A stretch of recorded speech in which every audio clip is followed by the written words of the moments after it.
Hey guys, this is Gaijin Hunter. I wanted to make another quick video about the forbidden monsters because it's a hot topic. I've been tweeting about it and I didn't want to overproduce a video and take like a month to make it, so I thought I would just give it to you nice and sloppy, but the information that you guys are wanting to know, because it did reveal a little bit more about the design concepts behind the forbidden monsters at the 15th anniversary exhibit here in Tokyo.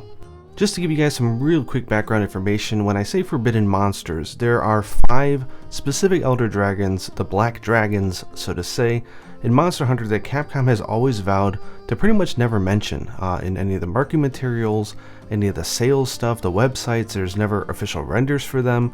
They're almost never listed in like strategy guides. They basically don't exist. The whole idea was that when the Monster Hunter games first came out, if you were to just throw everything into marketing and magazines and stuff like that, you'd sort of kill the buzz online. Like, players got together and they talked about stuff that popped up in the game, and it, became the word of town, and that was a fun way for players to communicate and enjoy the product, and it motivated them to get to the end of the game. And it just ended up working out really good because the monsters that were considered forbidden were monsters that were like legends in the world of Monster Hunter. Like, people and NPCs in the game, they have legends and been passed down for generations, but no one's actually ever seen the monsters, so it all went in together and it just worked out so well. But this is 2019, and players communicating online, being able to know information, is the way that people enjoy video games.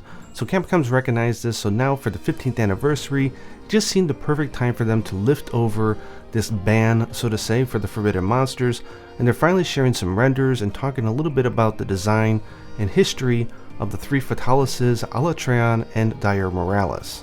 So at the exhibit they did have a picture of each of the 5 forbidden monsters, or the black dragons, and they had sort of a blurb on there talking about the design concept of the monster. This information was not in the official book that they then sold, which I bought, so I'm going to show you images from the book while I give you the English translation of what they wrote, although I do admit that my English translation is going to be more sort of conversational and less rigid in how directly I translate it. So anyways, hope you guys enjoy. Let's jump in and cover the 5 monsters. First up is the OG Fatalis, the black dragon.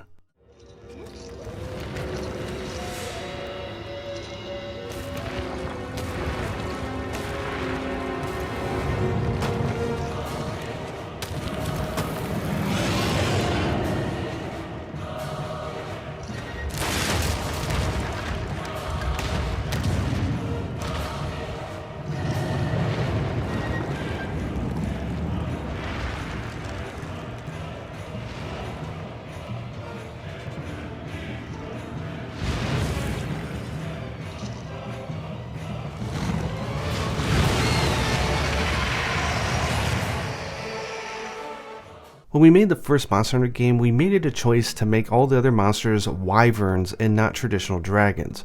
Because we really wanted to convey this idea of hunters and monsters that were living in the same world as natural creatures. So most of the monsters have really strong sort of story backgrounds and explanations on the ecology on why they are how they are. But you can't deny the impact of a good old fantasy-like dragon. Monster Hunter has this distinct taste to it, so actually having a natural dragon design would make it stand out quite a bit. We didn't worry about logic when it came to the bone structure, the ecology, or even the design. We just wanted to work on something that had a lot of impact, and it just came off as a really powerful dragon, which is why you don't see a lot of heavily designed elements for Fatalis. The keyword was simply the black dragon, and the concept was basically for design, how do we take our distinct Monster Hunter design language and style and apply that and create a traditional looking dragon. Crimson Fatalis.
When we made Monster Hunter G, we had a lot of subspecies that we were making for the other monsters, so we started out by saying, well yeah, Fatalis needs something like this too.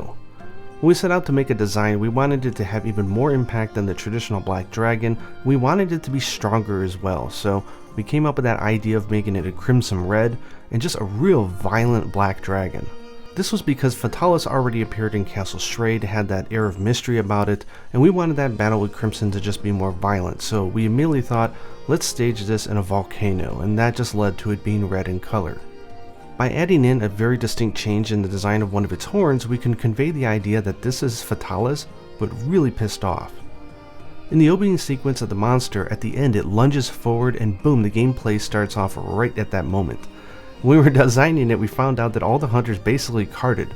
The designer had to bring it up as an issue, saying we don't want everybody just failing the hunt at the very beginning. So we did love the tension of the sequence that we created, but we did make it so that players could evade it and not die right away. The special variant of Crimson Fatalis that appears in Monster Hunter 4 Ultimate is actually considered the same monster, but it's like the black dragon that got so mad that it completely lost control. So for that hunt, we designed that one to be very high risk and high return.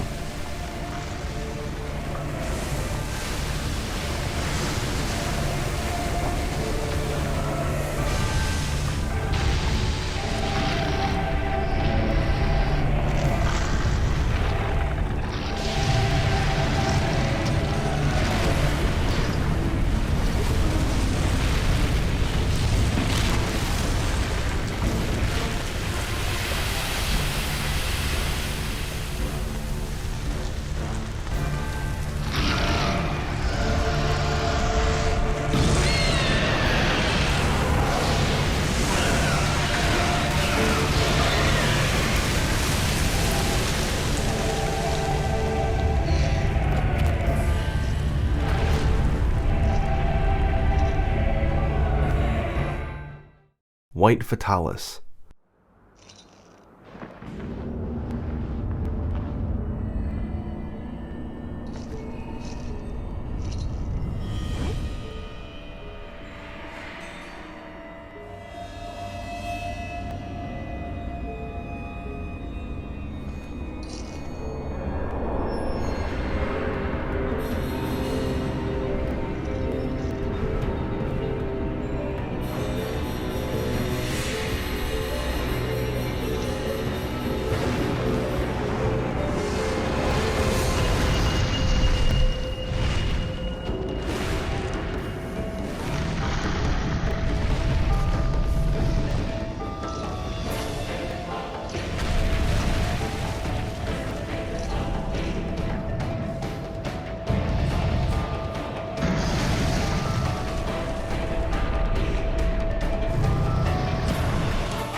This monster first appeared in Monster Hunter DOS, and back then we were really focused on making Monster Hunter popular as an online game.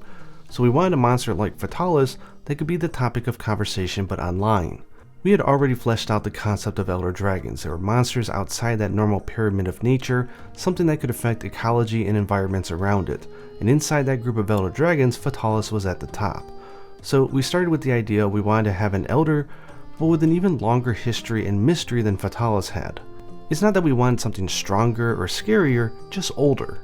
The original Fatalis is black in color, and the stronger version of it is red, so we started out with the idea that the next level above that would be white. But then we thought to ourselves, this should be more like the ancestor of all the elders and Fatalis itself. That'd be pretty cool. But just making it white wasn't very interesting, so we added hair to the body of the dragon to show out how long it had lived for, and we made sure that hair was illuminated to really capture that calamity but almost godlike presence in the design. Alatreon.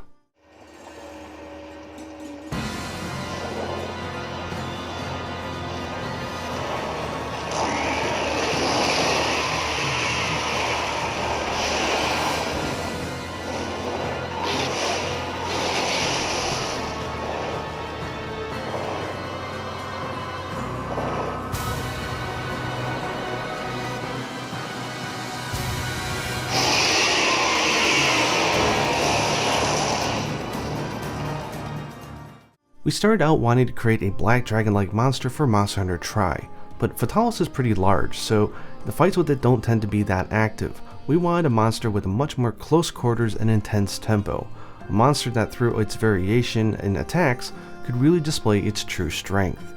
So we started with the base that it was the same size as the other Elder Dragons, but we added in elements that really exaggerate that Elder aspect of it.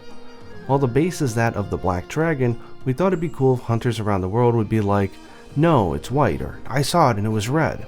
So we came up with this lore and this background idea that it would change color based on what element it was using, and players could use those colors almost as hints when they're fighting it. This is the only Black Dragon out of the 5 that doesn't have part of Fatalis' name incorporated in its own. But then again, it's not like we were trying to distinguish Fatalis by color like black, red, and white. To us, they're all the Black Dragon. In the universe of Monster Hunter and the legend of the Black Dragon, it doesn't matter that the people who spotted the monster might claim that it was a different color or had different features. Traditionally, they're all said to be Fatalis.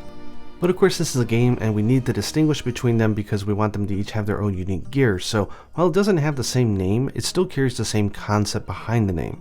Translator note, they talk a little bit about the armor naming, but I think because it's different in English, I'm not sure if it's relevant. But basically what they're trying to say is that they linked it to the Black Dragon legend, and maybe not the actual name Fatalis per se. Alatreon is very much its own presence and being, just like Fatalis is its own. They're both part of the legendary Black Dragon category, and that's how Capcom likes to think about it. Dire Miralis.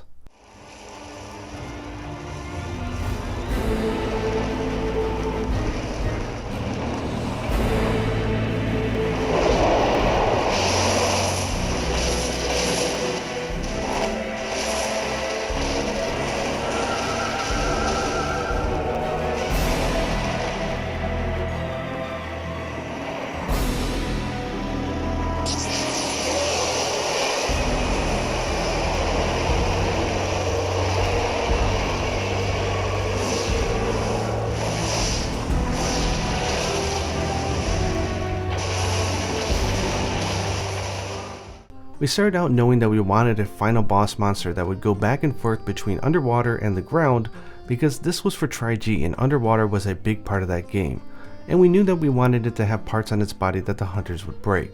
So we started out basically with the idea of, okay, let's make a monster like Fatalis in terms of presence, and wouldn't it be neat if the parts that we need to break were like magma cores and breaking them were part of a larger strategy. And then finally we came up with that cool idea that it wouldn't be neat if it just showed up on the beach. So while the design of this monster was initially driven by gameplay, the forbidden monsters are all heavily decided basically by pure inspiration, so we didn't want to think too deeply about the logic. When the sea turns red, you know it may be near was basically the legend we wanted to create, and we feel that the stage captures that feeling well. For the name, we weren't necessarily stuck on incorporating parts of Fatalis' name in the name of this monster, but once the design work progressed and started to feel like an underwater volcano, we thought that it really embodied Fatalis and the legend of the Black Dragon, so we thought that the inhabitants of the world of Monster Hunter would see this monster in a very similar light, so we decided to name it the way that we did. I really love the underwater part of the fight, but all the games after Tri-G, we didn't have underwater hunts, so it's been impossible to have Dire Miralis pop up in other games like Fatalis does. So I'm really happy that we're able to show it at this exhibit now, because it gives us a chance to finally introduce this monster to new players. Translator note, that seems pretty darn convincing that Dire Miralis will not appear in Iceborne because of the core concept of the monster, but anyways, take all these explanations how you like. There's nothing really to read into them. Has nothing to do with Iceborne. They're just talking about these cool monsters, because why not? It's the 15th anniversary. I don't know, so what do you guys think? I'd love to hear down in the comments below which of these Black Dragons you like the most, if you've hunted them, which one you enjoyed the most. And if you're new to Iceborne, this might all seem like a very foreign concept to you, but definitely the lore of Fatalis and the Black Dragons has been a very large part of the Monster Hunter community and world since the very beginning. I may actually do a monster feature on Fatalis one of these days, so I consider cover the lore because a lot of the world of Monster Hunter really has a lot of lore regarding this monster specifically. So, I mean, heck, the official design of Zenny, which is the currency in the world of Monster Hunter, is the silhouette of Fatalis, so I do kind of find it funny that that is what they use, even though they say that no one has ever seen Fatalis before. It's kind of funny. Anyways, I hope you guys enjoyed this video and seeing the scans from this awesome book that they sold at the event, and until next time, happy hunting.